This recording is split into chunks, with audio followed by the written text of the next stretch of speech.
Let me go to Kelsey from Colorado. Kelsey from Colorado, welcome. You are on the air. David, good to speak with you again. Likewise.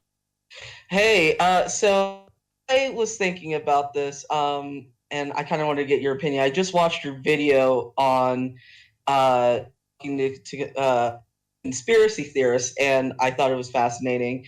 And while I don't, my personal kind of experience with it is with a friend who was um, conservative in 2016, but has then switched now to libertarian. Okay. But a conversation we had March right before everything shut down was conspiracies linked to kind of the government with how funding works.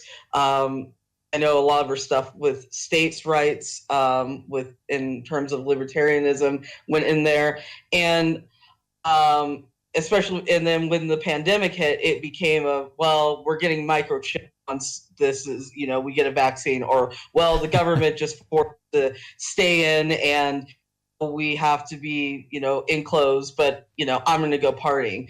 Yeah, that sounds And less what's the, libertarian than conspiratorial to me. yeah, and that's what I'm getting from it. And so I guess my question is, what way do you kind of engage with somebody that is like, they claim to be very libertarian, like they go to conference with like Ron Paul and like, say all that, but then they're spewing all these other conspiracy theories that don't necessarily correlate with each other. Well, the two things aren't necessary, as you're pointing out, these aren't necessarily related things. We have to deal with conspiracy theorists the way we know we are best able to deal with conspiracy theorists, which is ask them about the sources of their information, ask them how many people would have to be involved in keeping that quiet for it to work, ask them how they determine whether a news source is trustworthy, follow their conspiracy through to its logical conclusion, whether they happen to also claim to be libertarian or not. I'm not so sure that I even see it as relevant. Sure, yeah, that makes sense. Yeah, I just think it was. I find it fascinating because this friend has changed their political affiliation, but has still kept some of the kind of wacky things that you would see on the right as what you're seeing now. So Yeah. I just find it very interesting. But I just wanted to The get other your thing to thoughts on keep in that. Yeah. mind is I'm not saying libertarians don't exist. They certainly do. But there's a lot of people who claim to be libertarians or claim to be libertarian or liberty-minded conservatives who will very quickly become extraordinarily authoritarian when they see that the libertarian path leads to things they don't like. And so a lot of these libertarians aren't even really libertarians. And so I think it's always important when someone has a libertarian awakening.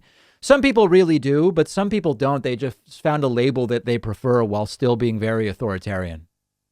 That makes sense. Cool. Well, thanks, David. I really appreciate your time. All right. Thank you. Kelsey from Colorado. Great to speak with you again. If you ever feel like you just don't have enough time to read all the books you want to read, you have to check out one of my favorite apps called Blinkist. Blinkist takes thousands of popular nonfiction books and distills each one down into an ebook or audiobook that you can get through in just 15 minutes, where you're getting all the key takeaways from the book. Just imagine how you'll be able to expand your horizons and knowledge by being able to soak up all of the important insights from 10 different books in an afternoon.